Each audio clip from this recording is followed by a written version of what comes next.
Hi, my name is Shoka. I am a monk at SokukoJi, where I'm committed to training my mind under the guidance of my teacher, Sokuzan. We rely on your support for our programming, including a scholarship fund to cover living and tuition costs for those who are practicing full-time at the monastery. Thank you for your generosity. Time is an illusion. That's the title. Time is an illusion. It's unreal, and it is reinforced. That illusion is reinforced by the belief in solid things that are other than we are: a tree, a rock, another person. You fundamentally, ultimately, are not separate from any form that arises. You're not separate from it, but it looks like it, and we use things like the illusion of past and future. We reinforce that, and it's in the body-mind complex. If you believe in this, if you believe in the five skandhas, form, feeling, perception, concept of the stupid thinking process, which is very valuable. It's very valuable if you don't let it use you. But if you use that to reinforce your desire for something, to grasp at something, greed, to get your way, if you use that process, it will agree with you. It's very, very fluid. The thinking process is just delighted to continue your insanity because the ego wants to live. And there is no one. If you think there is, you'll torture yourself and you'll torture others, and you'll feel totally justified in what you're doing because of the illusion of time and space. Unreal, vividly unreal. Solid. This is what convinces people to actually go to war. I'm here and I feel this way, and those people are doing that, so therefore I need to go in and stop them. Or the other way around, I need to go in and support them. Don't go to war, don't go to peace. If you don't understand, I'm all about responding to your question in as helpful a way as possible. May not seem helpful. So time is unreal. Like a good example of that, a good feeling of that is a dream. A dream doesn't have a past and the future. It barely has a present. I'm not kidding you. This is something the whole world is run by past and future. Well, what did you do then? What are you going to do then? The two thens, back then, and when I get ahead, well, when tomorrow comes, what will I do then? Well, you're going to do the same thing you did back then. That right there should be a little bit of a clue that they have the same name, same index. Unreal,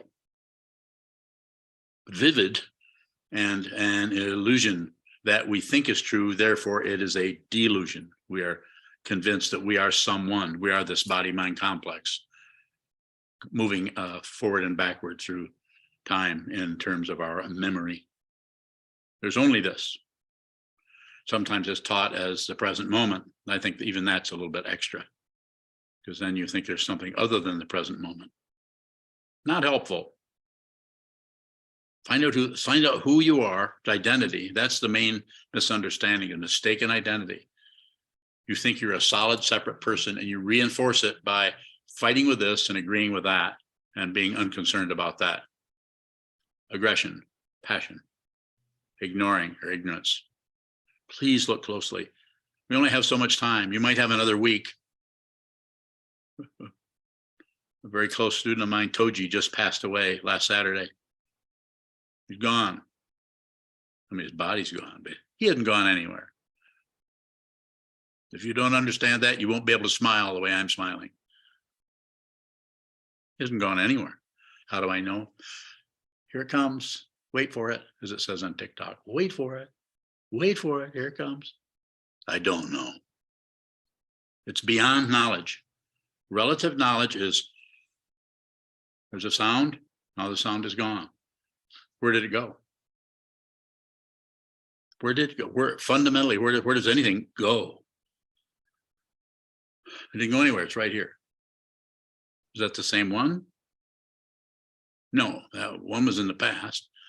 And this next one is in the future. And that one, wait a minute. Is that confusing?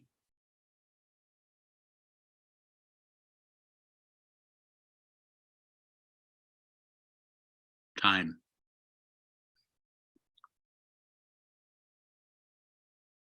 Space. Speed of light.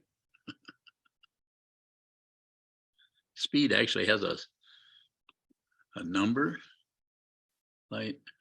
Juan Rojo says, if you see that you are stuck in a thought pattern or you feel that you are going down that road again, is it skillful to direct your attention to something else like the sense of touch or smell, etc., or is this avoidance? I'm talking about when you are off the cushion. No, that sounds good. Just do not demand results. You can flash on that, flash on the sense of touch. The sense of touch cannot think. It gets the thought process to join in, though, or the thought process actually joins in with a sense of touch to reify whatever the thought process is trying to do, or trying to get, or trying to grasp, or trying to reject, or trying to ignore.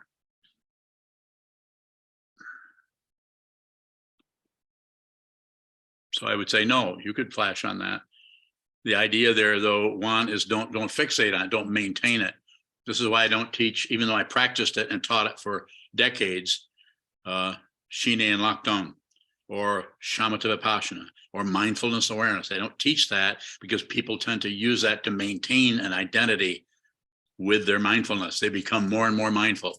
This is baloney. I could use another word, but I already pick on, I should pick on poultry for a while.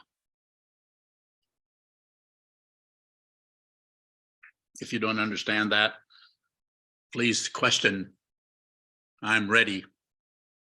I don't know what I'm ready for, but something will show up. Because what I will say is not different, not separate from what you ask. If it were, I couldn't do this. I would have to think stuff up, and I don't think. Thinking occurs, but there's no thinking identity there. If you think there is, then that's fine. Think whatever you want. Brian, do you have your hands up like this, or is that just you're getting ready to wave? Oh, go ahead. Ask your question. You said in one of your in your book that sometimes awareness was out in front of thinking is almost a separate kind of thing from thinking. Is that correct? I don't know, but I just realized I've got two Brians here. I'm glad was I? No, you're good. You're good. Brian number one, which of course would be you, and then Brian number two, which is up in the other panel there. It's a good thing the names are back. Thank you. So you want to go over that question one more time, and as I said, sure. I'm all ready. Sure, Brian Bowling. I'll try and be a little clearer. Oh, I'm impressed. You said in I don't know the number of which one of the your recommendations for in meditations. You said that awareness was out in front of thinking, and that awareness was actually different than thinking. Could you explain that? Yes, thinking is producing. They're producing thoughts, and that comes out of karma, comes out of dependent origination, and it comes out of passion, aggression, and ignorance, or the demand for other, or the demand that something stop, or the demand that something there's more of, or the demand that something is go away, it's not important. Those three positions, and all the nuance in between that are mixtures of passion, aggression, and ignorance. They're countless. And so awareness is just the receiving part. And you may be aware of thoughts. You can actually think and have the awareness be primary. The thoughts arise, they're dependently risen. They don't belong to anyone. If you think, you don't. You don't think. That's a misunderstanding. It's a powerful misunderstanding, because identity is looking for some kind of validation, and it will get it. That's why the three jewels are so important, and that's why the teacher is so important, because if you don't see this, you're going to need a teacher. How do I know? I don't know. Maybe not. Maybe you're one of those spontaneous realizers like UG Krishnamurti or Ramana Maharshi, who suddenly awoke to his own mortality on his parents' floor at age 18, as I understand it. But he still went into retreat for 20 years and didn't come out and proclaiming himself as some kind of a teacher. So awareness is what shows up if one is living in a sane way. Then you have understood that you need to lead with your awareness. In other words, how do you lead with your awareness? Receive everything, receive this incredible world out there and receive this incredible world in here. They're not really different. They just look like it. It's kind of like past and future look like different things. It's the same damn concept. How do I know? Again, I'm not going to even repeat it. It's not out of knowledge. It's not relative knowledge. And am I claiming wisdom? Not particularly, because if I do that, then you're going to go to your concept of wisdom and not what I'm pointing at. You go to your idea of wisdom and think, oh, I think I could probably be wise. I just worked on it. You can't work on being wise. The only thing you can work on is to see the way you cover up your innate sanity. It might be a better name for wisdom. Fundamentally sane. No more warfare with anything. And I'm not against shikantaza. I mean, I'm not shikantaza, but I'm not against mindfulness awareness. Maybe some people need to work with their mind that way. We need to train in mindfulness first, develop vipassana later. But perhaps if you have a teacher, then maybe that's the way you should go. But I practiced that and taught it for a long time. And now I teach what? Sit down, hold still, watch what moves. So that way your own body-mind complex will do just the right amount of what we call mindfulness, or in just the right amount of vipassana or panoramic awareness, whenever that's necessary with your particular kind of confusion. That way you're not trying to be mindful. Just return to the breath like Trungpa Rinpoche taught. Is it wrong? No, not at all. It's a great way to teach when you have thousands of students. That way they can practice being mindful for decades before they finally understand what vipassana is. I'm not against what he did. He helped me even continue to live. So, and I'm not particularly against what His Holiness the 17th Karmapa teaches, which is count the breaths. 1 going out, 1 coming in, 2 going out, 2 coming in, 3 going out, 3 coming in, up to 10, then return to 1 again. That's one of his techniques for teaching new students. Maybe you need to do that. I don't know. I don't think so. Further question? Biyun. You've said before that the senses are wise. They are. I'm wondering if there's anything in the senses to be trusted. Yeah, I don't trust anything. Don't trust anything. I mean, you could give it the benefit of the doubt. If you see a flame, that's probably going to burn you. But it could be a picture of a flame. And then there's also fireplaces that are not real, that have little things that move in them. They're not hot. And then there's that other kind of flame that's really hot that you don't know what it is. What is that?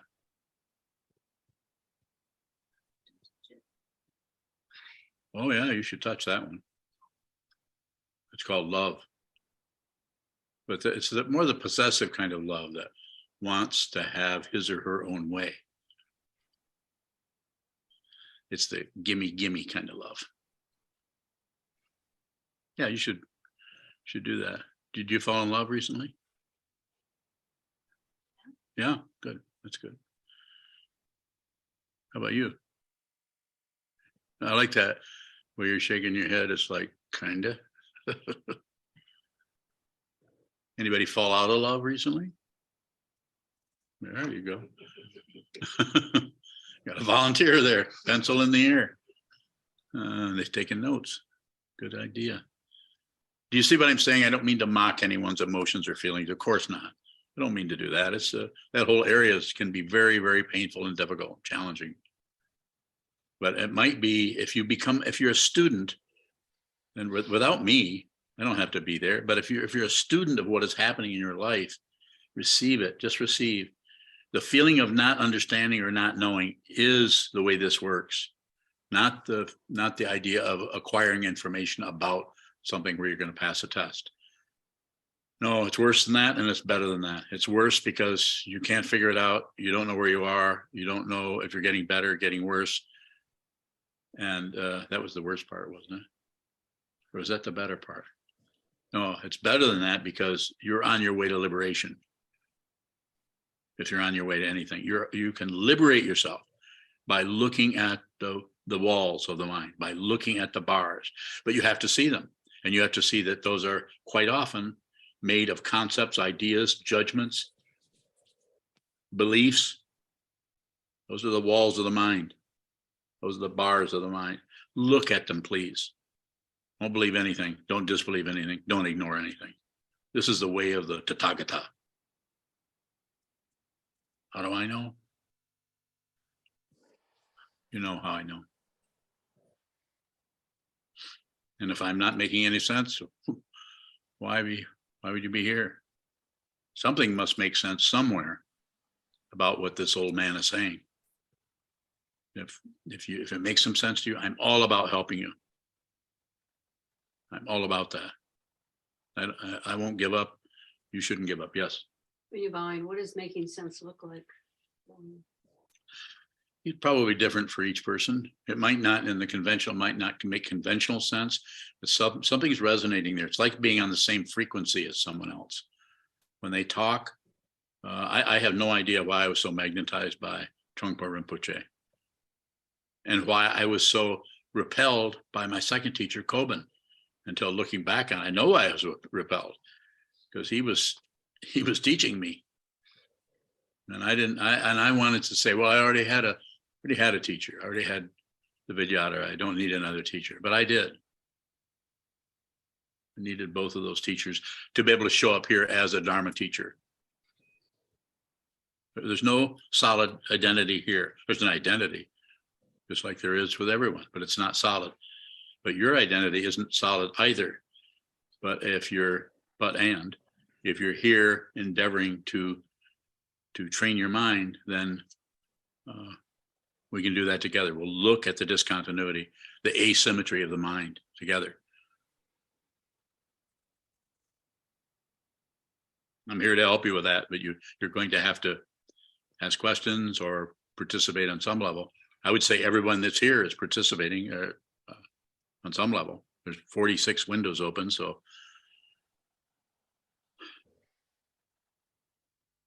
two hands at once. Yes. We see that we're making up a story, but our emotional dynamic with it feels more like belief than our thought process about it. How do we see that it's unreal emotionally? Good question. And it's just a matter of repetition. Just don't give up, and this is a hard one here, but don't look for success. Because if you look for success or completion or getting it, would be the word, then you actually miss what it is because you're so anxious. You could even say greedy about knowing what's right from wrong. You can't stand, the ego mind does not want to be wrong. So therefore it will settle for some kind of a blame or blame this way, or it's all me. I just can't get anything right. I'm constantly buying into this or buying into that. I'm a mess or whatever, or going the other way and saying the other person. Any picking and choosing is the basic way of talking about this. Do nothing with it. The way you ask the question tells me that you're in kind of a limbo area about that. That's where you need to be. If you need to be anywhere, be in that. Just continue to sit, continue to practice.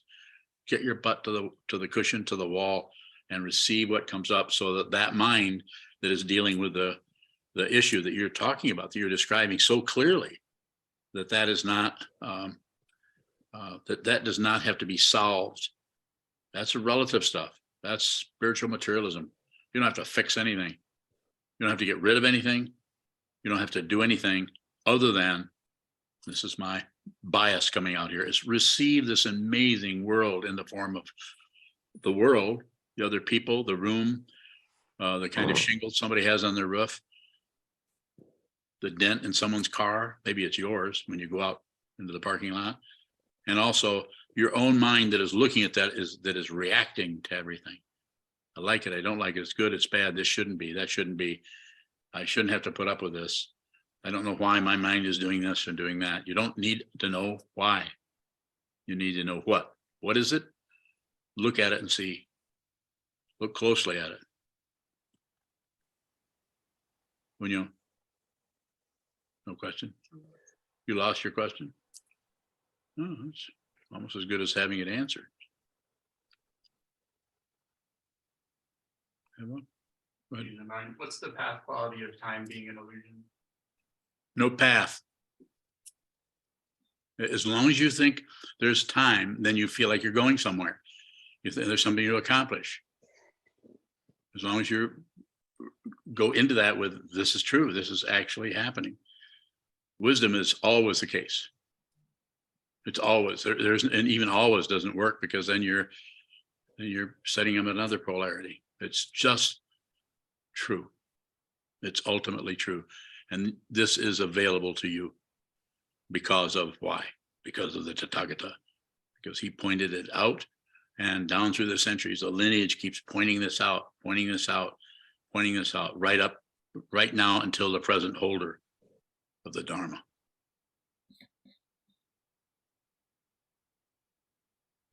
Is it helpful to return to the idea of time being an illusion? Sure.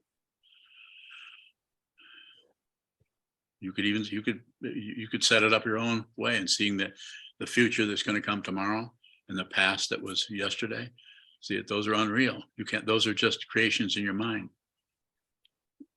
It's even been simply just a small aside, as it's even been, if three people witness something and they all compare notes, it's very rare for them to witness the same thing. They have different ideas and interpretations of it. There is no past. Come and get me. You think I'm missing something? Go ahead, Rana. Hello. Hello. I have two questions, and as much as I appreciate the spontaneity of you, that you wait to see what's the subject, but I prepared the subject in my head ahead of time. And there are two questions, and they are related to one another. I have a friend who had been in the prison. I'm from Iran, for 8 years, and they told her, sit in front of the wall, look at the wall, and then come out, something like that. And she's starting meditating, but she hits that wall. Not the wall, I guess, is in your temple, but the wall that it was built up in her mind in the prison. I don't know how to help her. I would like to be able to help her to say something so she can make sense of that experience with the meditation, actually. What's your question? How can I help her? Meditate yourself. You meditate. You train your mind. Well, Is she wait a minute. Is she in Iran? No, Where's she at now? she's my neighbor. Is she a meditator? Yes, she started. Does she have a teacher? That's another question that I wanted to Okay. know. So does she have one? Let me just ask. Does she have one? I don't know. Okay. Well, she very difficult to do this with a teacher. With a teacher, because quite often we don't want to hear what the teacher has to say. I certainly didn't, but we just do it anyway. We have to have some kind of faith or trust, or giving the benefit of the doubt to the teacher. If you think the teacher has to show up in your mind the way you think a teacher should be, That's not a teacher. The ego Yeah. mind will do anything to survive. Yeah, I hear you. Good. See, I started meditation group in Iran in 2002. So I started the Shambhala actually because I'm very much fond of Chogyam Trungpa Rinpoche. So I started and I pass on whatever I knew. So here I am, a meditation instructor, but I pass on things. And of course, I'm not a teacher, but I'm doing the act of passing on something to another person. It sounds good to me, Rana. What is your question there? I think it's good what you're doing. You said in your talk in March 5th, you said, don't give advice. I did. And I don't know how to pass on any understanding of Dharma to anyone without advising. So I would Well, just sit. Okay, but go ahead and give advice then. If you see it as advice and you feel like it's going to be beneficial to someone, go ahead. But do you have a teacher other than the written words of Chogyam Trungpa? Do you have a teacher? Yes, Ani Pema Chodron. Okay, then you should ask Pema, or have you? Okay. But You I put- like to. That's Well, why you could. I mean, she has thousands of students, so Yes. she's I've got a couple dozen. That's why you're able to ask me. And so you can't. I know Pema. We're kind of contemporaries, you might say, of the same teacher. Well, I'm So asking you because the way you answered my previous question about why you left Shambhala, and you said, I am Shambhala. I am Shambhala. It really touched my heart. You see, I connected with you through that. And now I Yes. wonder, but I hear you saying if you think you give advice, do it. If I just told you, my friend, go ahead and give advice. It's always situational. If you're doing that, then and you're doing it with as a Shambhalian, you've been trained as a meditation instructor, I take it. Go ahead and tell people what to do. But you'll notice that if you're doing that, you need to get their permission. So they sit in front of you, and then you can train them. If they're coming to a program, then that's a different situation than just giving advice. That's actually, you're part of the structure. You're part of the teaching of a very, very great teacher, maybe one of the best teachers that even lived in the 20th century. So I would say under that guidance and under Pema Chodron, then by all means, go ahead and do that. Thank you. You're welcome. So this is a good example, but I say meet everything where it's at. Don't live by any standards. Even though I say don't give advice, I'm waiting for these kind of questions to come up, because there are some situations where I would say, yeah, don't give anybody advice. I sometimes say don't teach anyone to meditate, and don't advertise. Don't push meditation on anybody. Meditation is very difficult. You've been doing it for a while. You can see how difficult it is. But if somebody's asking you, what about meditation? I see you meditate. What do you think I should meditate? And you might say, I don't know, should you? They would say, well, what is it? You say, well, it's a way of training your mind. And then you would have a interaction, strong communication before you actually said, you might say, do you want meditation instruction from me? And then they would say, yeah, I think I do. And then you could take whatever it takes, 5-10 minutes to give very simple shamatha vipassana meditation instruction. I mean, there's a lot of questions that'll come up as we go along, but the initial instruction, as you know, is pretty direct and simple.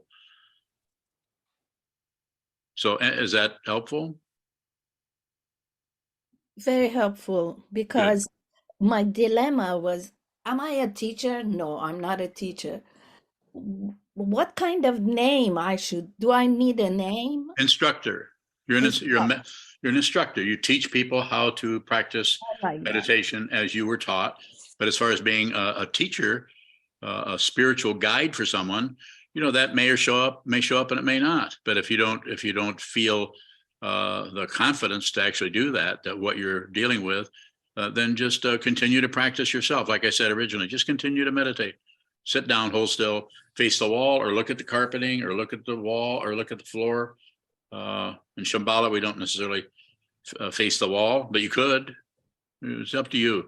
You could sit with in resting the mind with the hands on the knees, which is Shambhalian, sometimes called a warrior posture, and or you could sit a little bit more symmetrical this way in the Zen style.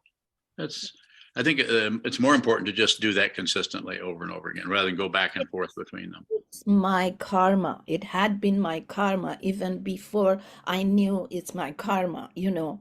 Yeah. Many times I ask myself, who did I think I am to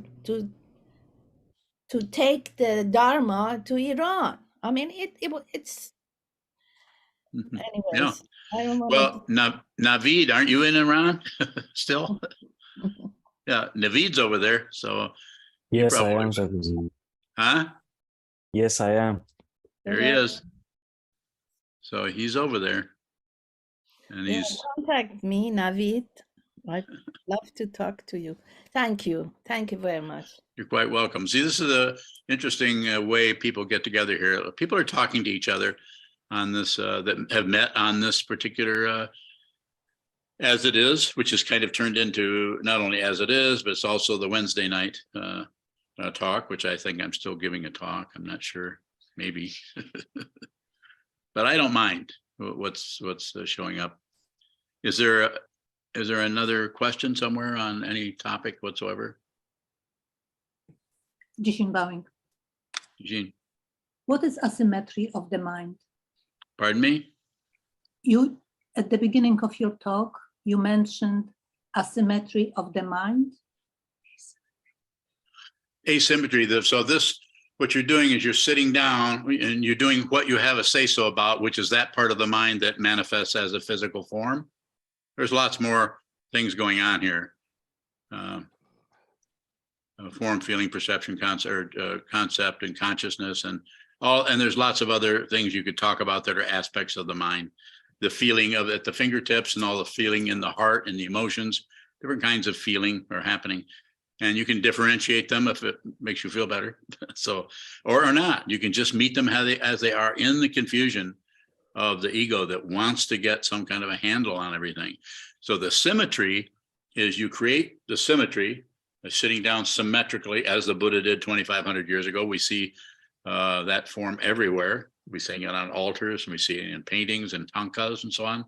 Sit down, hold still, and then watch the asymmetry, the way the mind keeps going this way and pushing that way and grasping at this, coming out of the symmetry of this into the asymmetry of grasping, wanting this, not wanting that.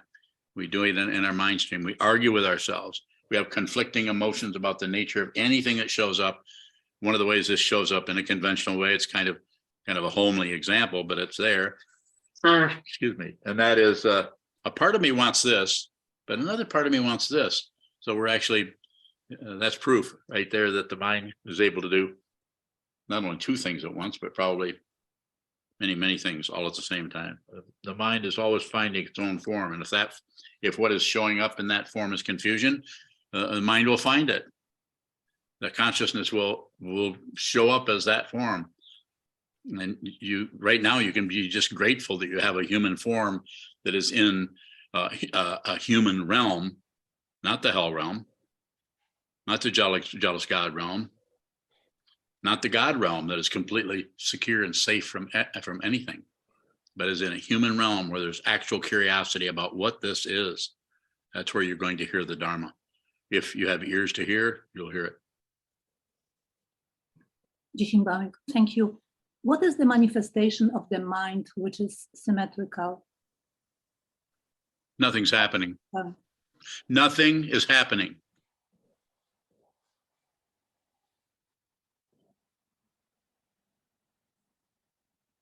Surprise, huh? It doesn't mean the things aren't happening. It means that things aren't happening.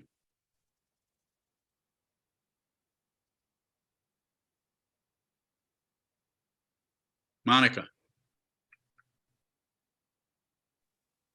Oh, I was just bowing Oh, to what wow. you just said before. Very good. No question. Okay. Melissa, don't you have a question? Melissa bowing, not today, thank you. Oh, Bowing. okay. Well, I tried. Isaac Bowman. Isaac, go ahead. Happy birthday, by the way. Thanks. What does bringing questions to the teacher do for the student's path? Bowman. Okay, so what does the bringing questions to the teacher do with what? What does bringing a question to the teacher do for my path? For your path, P-A-T-H? Yes. Well, it's there again, it's varied. You have a question about a particular thing. You're not, I'm not sure how to answer it other than it would, it might, depends on what the question is. It might help you have a better understanding of what it means to sit in front of the wall and just receive. So if you ask a question, it may show up in that area of how to practice shikantaza, which is extremely difficult to do. It's very difficult because the ego wants to maintain something, and wisdom doesn't need to maintain anything. And that's where you're headed. You're listening to me. That's where you're headed. You're headed for no reference point, none. Not even Buddhism is a reference point. No reference point. This is the Tathagata, one who comes thusly. Tatata means thus. Tathagata means one who comes with no past, no future, no agenda other than one who appears. And he, she, they, when they appear, they run into confusion. And when that confusion shows up, they begin to work with it in a direct way because there's no being there anymore. But there's consciousness only that is showing up as a being. And that being has no idea what, again, he, she, or they need to do until they see some otherness showing, some person who thinks they're a solid being, other. Then the Tathagata can manifest as a teacher, which happened 2,500 years ago.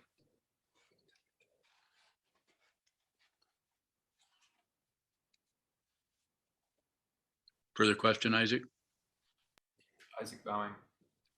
I guess more personally, like when I think of questions to bring you,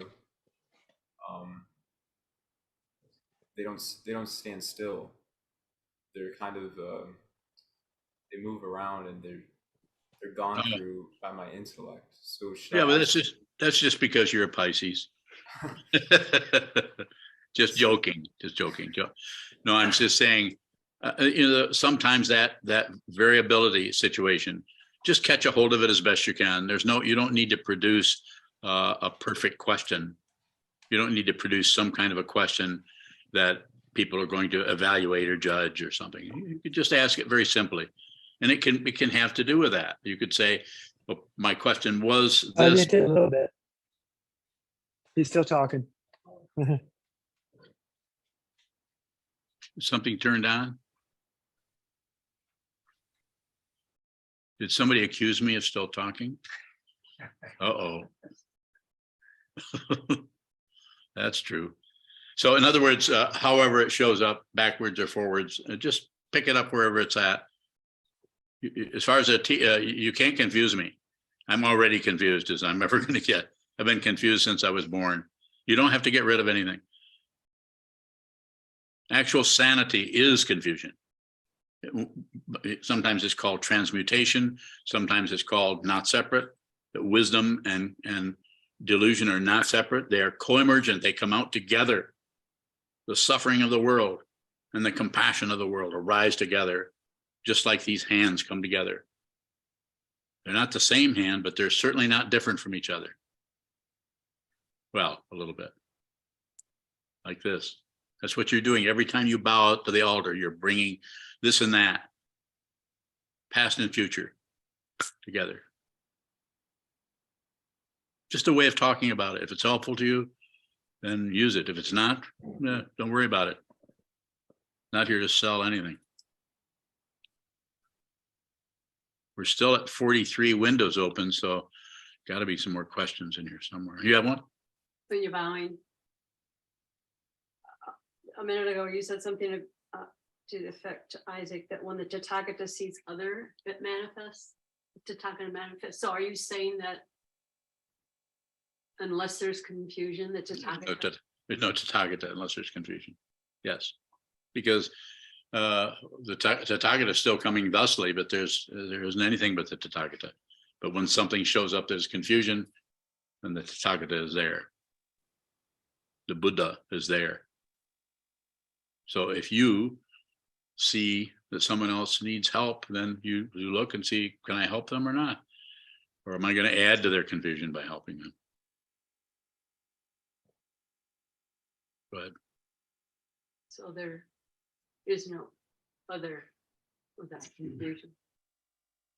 yes, without confusion. The duality, there is no duality unless there's confusion. There's clarity and there's confusion.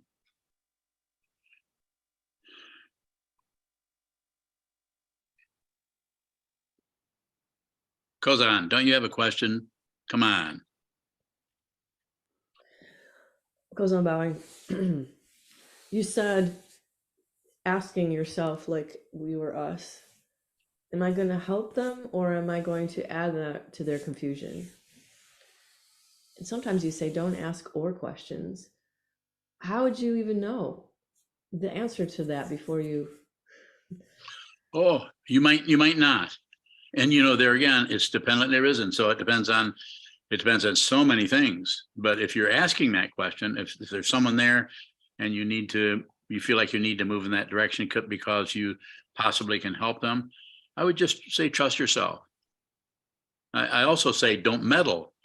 Don't meddle with your own mind. Don't meddle with other people's minds. But that's not a standard where you set this up where, well, Sokuzan said, well, you already know this. Sokuzan said, don't meddle. I'm saying there may be a time when you absolutely have to meddle with someone. When the only way it'll work is to trust yourself and to step into that unknown without any reference point, no promises, no guarantee. The Trungpa Rinpoche said this over and over again, no guarantee of anything. And this is when the mind becomes liberated. You might become liberated as you're standing in the middle of a mud puddle, as you're in the midst of a swamp, as you're in the midst of dense fog and confusion, as you're in the cave of demons. So powerful. Unlikely to happen without a teacher. Not that it can't happen, but if it happens without a teacher, then it'll be hard to know what the hell to do with no self. How can you actually live when there's no solid center anymore?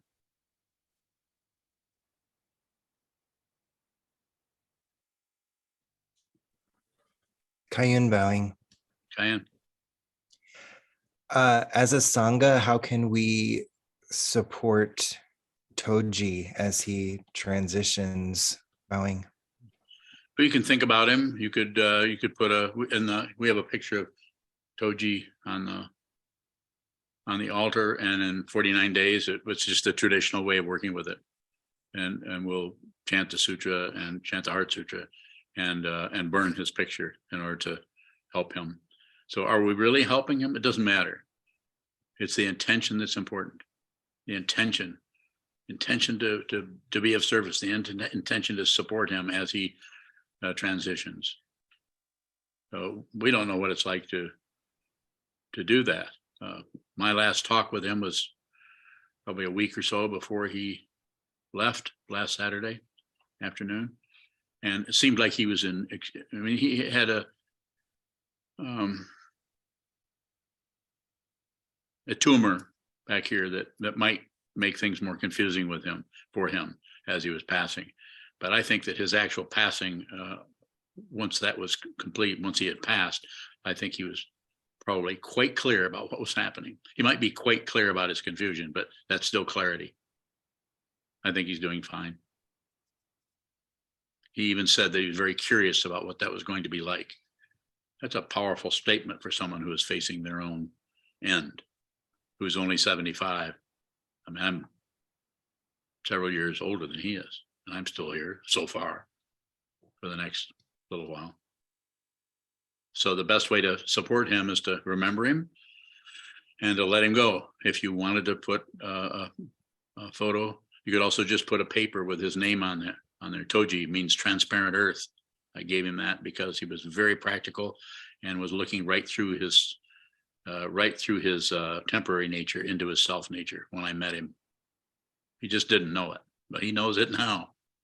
And my chuckling is about how confident I am that he's okay. He's doing okay.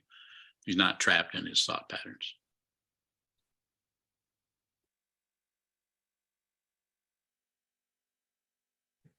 Bowing. When we are stepping into the unknown, are we stepping to the confusion? Yes. Could be. You may be working with your own confusion and just having a willingness to just receive that, to just receive the craziness of your mind without comment, without particularly making it more crazy, but receive that. Have a willingness to be with all things, as the precept, the third of the 3 pure precepts in the Soto Zen tradition. Do good, don't do harm, and be with all things, or save all beings is another way of saying it. It's just be with everything that happens is appropriate. It's not that you don't run out of a burning house. You're not going to stay there and burn. So the relativity is still functioning there, but the fundamental understanding is everything that is occurring is dependently arisen. It's dependent. It's everything that looks like a singularity is dependent on other apparent singularities for their specialness in appearance. Their actual, who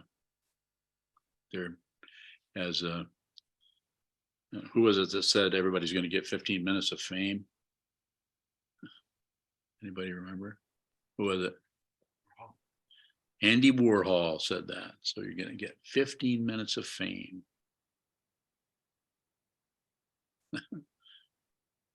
Great insight from that amazing artist. Is there a further question, or is there a question I didn't answer? Naveed. Naveed Bowing. What makes us forget our true nature? Fear. And it's not a fear that's in our face all the time. We might have, the fear might come up and then we cover it with something, with a belief. If you really believe in something, that can help to hide out from the fear, to feel like you're somehow saved, or you have a special dispensation. So belief can do that. And any kind of feeling or emotion or positionality can help cover that up. Hatred of certain races of people, hatred of other politics, any kind of passion, aggression, and ignorance, passion, grasping, holding on, clinging, fixation on some particular thing. So passion, and then aggression, going to war, pushing, always a lot of hatred showing up in the mind. And also distracting yourself into something else, like something that's fearful, to cover it up with distraction. Think about other stuff. Think about, go play golf, enmesh yourself in some kind of activity that keeps you from facing or looking at that which is frightening to you, which could be something as fancy and as an existential crisis of not knowing who you are, what this is, or where you're going, and all of that. Or it could be just something where you're a fear of you losing your job, or things like that. Just about anything can create fear. Naveed Bowing. So we don't come to this world with this forgetfulness.